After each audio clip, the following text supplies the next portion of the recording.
Vamos a hablar esta noche de Norton I, el emperador imaginario de Estados Unidos. Nos estamos refiriendo a Joshua Abraham Norton, el hombre que acabaría convirtiéndose en primer y único emperador de los Estados Unidos. Sus orígenes son inciertos, pero lo que está claro es que desde luego no tenía ningún tipo de parentesco con la realeza. Claro. No, la historia fue así. El tipo nació en 1819 en Inglaterra, pasó la mayor parte de su infancia y de su juventud en Sudáfrica. Allá por 1849 recibió $40.000 como herencia paterna y decidió trasladarse a San Francisco. Muy bien, en los años siguientes se dedicó a los negocios, no le fue nada mal, consiguió amasar una pequeña fortuna que sin embargo perdió. Hizo unos malos negocios y se arruinó. Entonces se declaró en bancarrota y abandonó la ciudad de San Francisco. 9 meses después regresó a la ciudad y ya mostraba síntomas de estar mentalmente perturbado. El 17 de septiembre de 1859, Norton se vistió con el uniforme de gala de la Armada, se puso un sombrero de castor adornado con una pluma de pavo real y se dirigió a las oficinas del San Francisco Bulletin, donde exigió que se publicara en primera plana su autoproclamación como emperador de los Estados Unidos. El edicto decía lo siguiente: a petición y por deseo perentorio de una gran mayoría de los ciudadanos de estos Estados Unidos, yo, Joshua Norton, antes de Bahía de Algoa del Cabo de Buena Esperanza y ahora por los pasados 9 años y 10 meses de San Francisco, California, me declaro y proclamo emperador de estos Estados Unidos, y en virtud de la autoridad de tal modo investida en mí por estar en este medio, dirijo y ordeno a los representantes de los diferentes estados de la Unión a constituirse en asamblea en la sala de conciertos de esta ciudad el primer día de febrero próximo, donde se realizarán tales alteraciones en las leyes existentes de la Unión como para mitigar los males bajo los cuales el país está trabajando y de tal modo justificar la confianza que existe, tanto en el país como en el extranjero, en nuestra estabilidad e integridad. Todo eso para que el tipo lo todo unjan, eso, sí, sí. Como el emperador. Unjamen, sí, dijo el tipo. se unge a sí mismo. Además, asumió el papel de protector de México, según él, dada la incapacidad de los mexicanos de regir sus propios asuntos. Claro. Tomaron ejemplo de eso. Sí. Hay otros iguales ahora. Bueno, el director del diario decidió publicar la nota con tono humorístico y de esta manera Norton I, emperador de los Estados Unidos, empezó su imaginario reinado. De la noche a la mañana se convirtió en un personaje muy popular en toda la ciudad de San Francisco.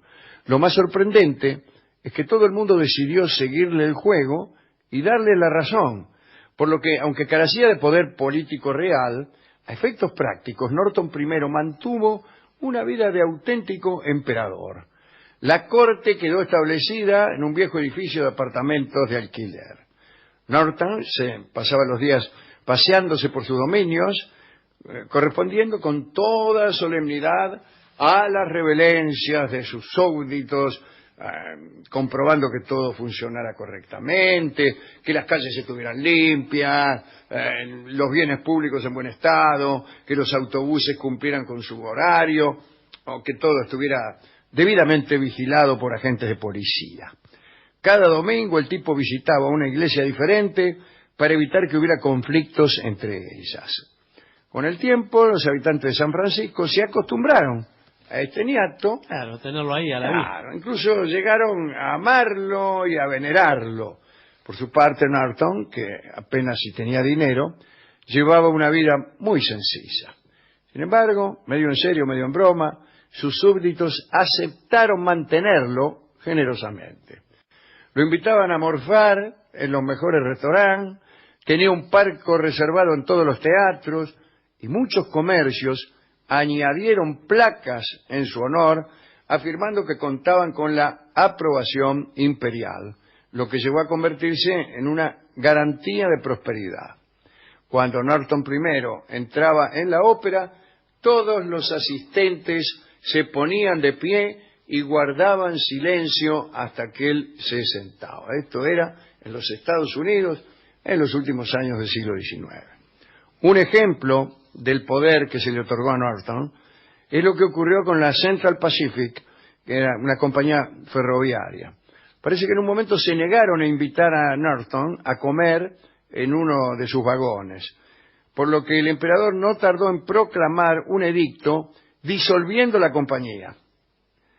Tan mala publicidad le ocasionó este episodio a la empresa que tuvieron que pedirle perdón públicamente y para enmendar el terrible error le regalaron un pase vitalicio.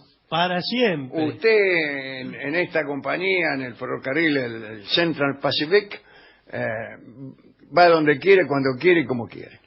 Todo a Tigre, a Retiro Tigre. A cualquier lado. No, a Tigre no va al Pacífico. No, ese no Pacífico va a Mendoza.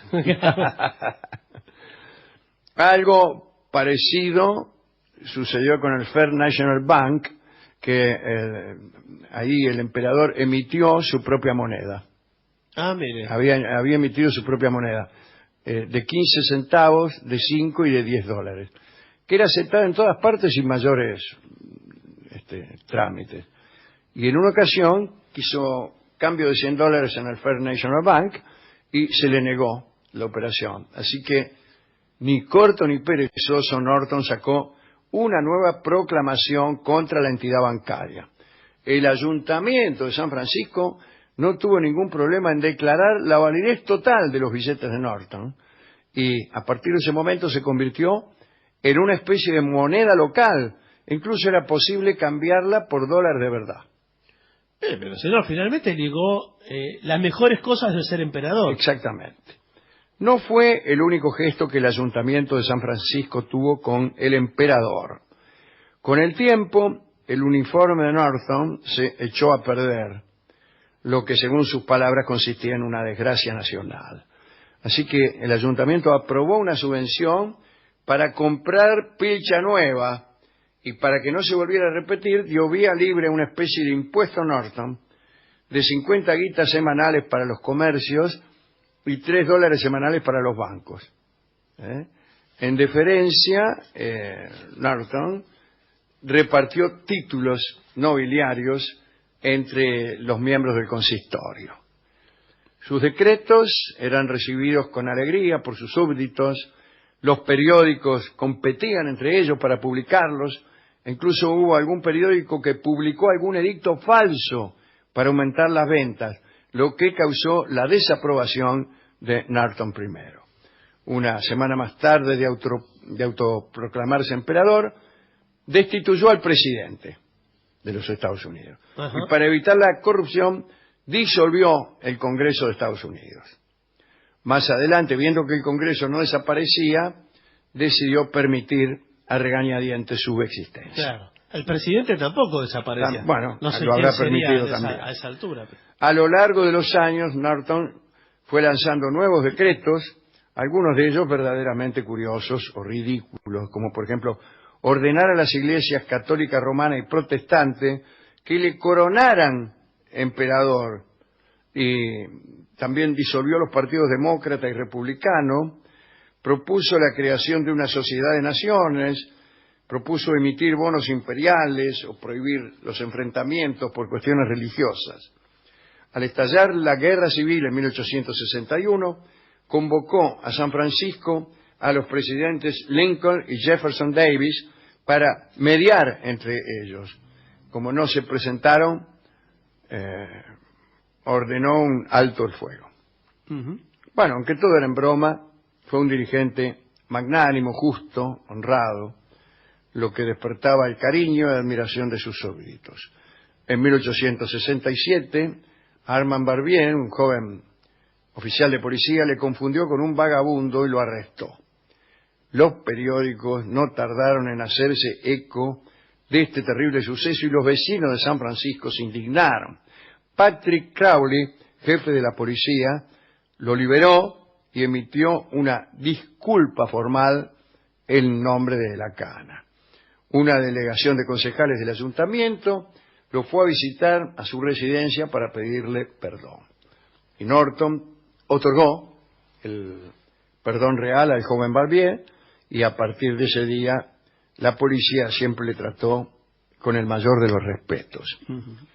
Cuando el 8 de enero de 1880 Norton I falleció en mitad de la calle, víctima de un ataque de apoplejía, toda la ciudad lloró su muerte.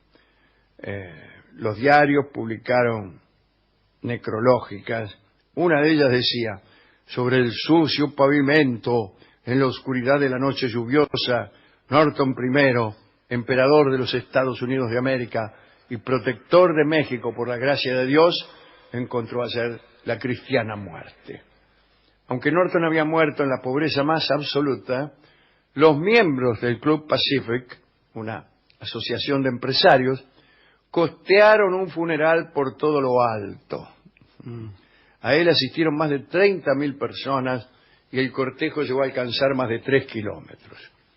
Una de las necrológicas aparecidas en un periódico de la época explica por qué la ciudad de San Francisco llegó a quererlo tanto.